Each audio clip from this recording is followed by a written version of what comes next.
አልፋ መሆን ማለት ሌሎችን መጨቆን ወይም በጩኸት መብለጥ ማለት አይደለም። ብዙዎች አልፋነትን ከጉልበት ጋር ያያይዙታል።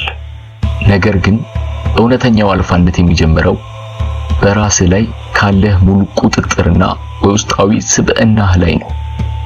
ዛሬ በዚህ ቪዲዮ በወንድነት ጉዞ ውስጥ ማንነትን የሚቀይሩና በሰዎች ዘንድ ያለህን ክብር ከፍ የሚያደርጉ 5 ህጎችን በዝርዝር እናያለን። እነዚህን ህጎች ስትረዳ ሰዎች ስላንተ ያላቸው አመለካከት ብቻ ሳይሆን አንተም ለራስህ ያለህ ግምት ይለወጣል። እስከ መጨረሻው ተከታተለኝ፣ ምክንያቱም 5ኛው ህግ የሁሉንም መሰረት አጠቃሎ የያዘ ነው። ህግ 1 የሰውነት ቋንቋና የአይን ግንኙነት። የመጀመሪያው ህግ ሰዎች በተሰበሰቡበት ሰዓት ወይም ቦታ የምታሳየው አክሽን ነው። አንድ አልፋ ወንድ ሰዎች ወደ ተሰበሰቡበት ክፍል ሲገባ በሰውነቱ አቀማመጥ ብቻ ማንነቱን ይገልጻል። እንደ አልፋዎቹ መሆን ከፈለክ ትከሻን ቀጥ አድርገህ ደረትህን ነፍተህ ቀና ብለህ ተራመድ። ዝቅ ብሎ መሬቱን ማየት የድክመትና የፍርሃት ምልክት ነው። ሌላው ወሳኝ ነጥብ የአይን ግንኙነት ነው። ከሰዎች ጋር ስታወራ አይናቸውን ለማየት መፍራት የለብህም። በቀጥታ አይናቸውን ተመልከት። ይህም ሁኔታ አልፈራም እንዲሁም በምለው ነገር እተማመናለሁ የሚል መልእክትን ያስተላልፍላቸዋል። እርግጥ ነው አይን ለአይን መተያየት ማለት መፋጠጥ ማለት አይደለም። ነገር ግን በራስ መተማመን የታከለበት እይታ ሊኖርህ ይገባል። እዚህ ጋር ለአንተ አንድ ጥያቄ አለኝ። ሳንጎሻሽ በመንገድ ላይ ስታልፍ ሰዎች ሲያፈጡብህ አንገትህን ደፍተን የምታልፈው ወይስ በኮንፊደንስ አይናቸውን ትመለከታለህ? መልስህን አሳውቀኝ። እኔም ከየትኞቹ ወንዶች እንደምትመደብ አሳውቀሃለሁ።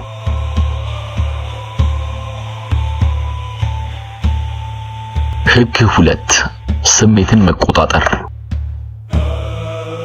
ደካማ ወንድ ለሁኔታዎች ሁሉ ወዲያውኑ ምላሽ ይሰጣል።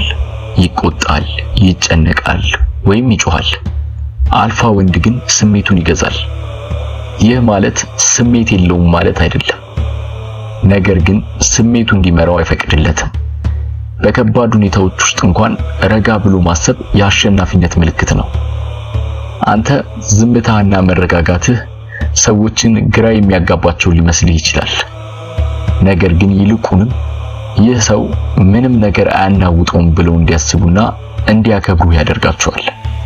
በአስቸጋሪ ወቅት ሁሉም ሲደናገጥ አንተ ረጋ ካልክ ሰዎች በራስህ ስር አንተን እንደ መሪ ማየት ይጀምራሉ። እዚህ ጋርም ላንተ ሁለተኛ ጥያቄ አለኝ። አንተ አንድ ችግር ሲመጣ መፍትሄ ከሚፈልጉት ውስጥ ነህ ወይስ ከሚቆጡትና አብዝተው ከሚጨነቁት ውስጥ ነህ? መልስህን አሳውቀኝ። ህግ 3 ዲሲፕሊን እና ጠንካራ የዕለት ተዕለት ተግባር።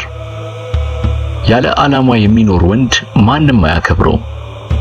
አልፋ ወንድ በየቀኑ የሚነሳለት ትልቅ ግብ አለው ወይም ፕላን ብለህ ቁጠረው። ይህ ደግሞ በዲሲፕሊን ይገለጻል። ዲሲፕሊን ማለት ስሜትህ ባይፈቅድም ቢደክምህም ቢያስጠላህም እንኳን ማድረግ ያለብህን ነገር በሰዓቱ ማድረግ ማለት ነው። ለምሳሌ በጠዋት ለመነሳት ወስነህ ከሆነ ያንን ተግባራዊ አድርግ። ራስህን ስታሸንፍና የገባውን ቃል ለራስህ ስትጠብቅ ውስጣዊ ጥንካሬህ ይጨምራል። ጠዋት 12 ተኩል ላይ ለመነሳት ያቀርከው ፕሮግራም ካለ የዲሲፕሊን መጀመሪያ ይሁን። ትናንሽ ድሎች ወደ ትልቅ ስኬት ይመራሉ። አንተም ለራስህ ቀለል ያለ ፕሮግራም ሊኖርህ ይገባል። ፕሮግራምህን አታብዛ። ከበዛ ሊሰለችህ ሊያስጠላህ ይችላል። ቀለል ያለ ፕሮግራም ተጠቀም። ለምሳሌ ጠዋት 12 ተኩል ላይ መነሳት ሊሆን ይችላል። እሱን ራስህ ወስን። ህግ 4 በሳል ንግግርና ማዳመጥ። ብዙ አታውራ። ግን ብዙ አታውራ ማለት ልክ እንደ ዌንስዴይ ካራክተር ማንንም አትቅረብ ማለት አይደለም። የቅርቤ ከምትላቸው ሰዎች ውጪ ለሌላው ሰው ፊት አትስጥ ማለት ነው። እናም ስትናገር ንግግርህ ክብደት ይኑረው። አልፋ ወንድ ከመናገሩ በፊት ያስባል። እዚህ ጋር አንድ ትዝ ያለኝን ምሳሌ ልጠቁምህ። ታዋቂው ራፐር ልጅ ኤብ እንኳን የሆነ ዘፈኑ ላይ ለማንም ኩታራ ፊት አትስጥ ብሎ ነበር። አሁን ወደ ርዕሱ ስንገባ የማይጠቅም ወሬና ወሬ ማብዛት የሰዎችን ክብር ይቀንሳል። ሰዎችን በደንብ አዳምጥ። ይህም በሳልና አስተዋይ እንደሆንክ ያሳያል። በተለይ ከሴቶች ጋር ባለህ ግንኙነት ንግግርህ የረጋና በራስ መተማመን የተከለበት ይሁን። የሚናገር ሰው ብዙ አያውቅም፣ የሚያውቅ ሰው ግን ብዙ ይሰማል። ህግ 5 ራስን ያለማቋረጥ ማሻሻል፣ አፕዴት ማድረግ ማለት ነው። ትልቁና ዋናው ህግ ራስን ማነጽ ነው። ዕውቀትህን ጨምር፣ አካልህን አጠንክር፣ የፋይናንስ አቅምህን ገንባ።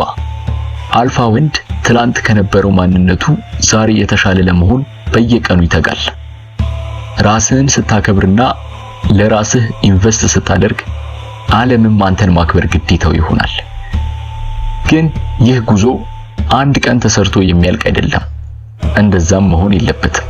እንደዛ ቢሆንማ ሁሉም ሰው ስኬታማ ይሆን ነበር። ነገር ግን እድሜ ልክ የሚቀጥል የጥንካሬ መንገድ ነው። እነዚህን 5 ህጎች መተግበር ስትጀምር ህይወትህ በአጭር ጊዜ ውስጥ ሲቀየር ታየዋለህ። ሰዎች በአንተ ላይ ያላቸው አመለካከት ይለወጣል። የትኛው ህግ የበለጠ የሚከብድ መሰለህ?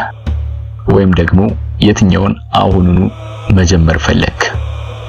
በኮሜንት መስጫው ላይ ንገረኝ። ነገር ግን እነዚህን 5 ህጎች በሙሉ መተግበር ግዴታ ነው። እሺ ቤተሰቦቼ፣ ቪዲዮውን ለጓደኞቻችሁ ይጠቅማል ካላችሁ ሼር አድርጉት። ላይክ እና ሰብስክራይብ ማድረጋችሁን አትርሱ። በሚቀጥለው ቪዲዮ እስከምንገናኝ ጥንካሬያችሁን ጠብቁልኝ። ቸር ያቆየን።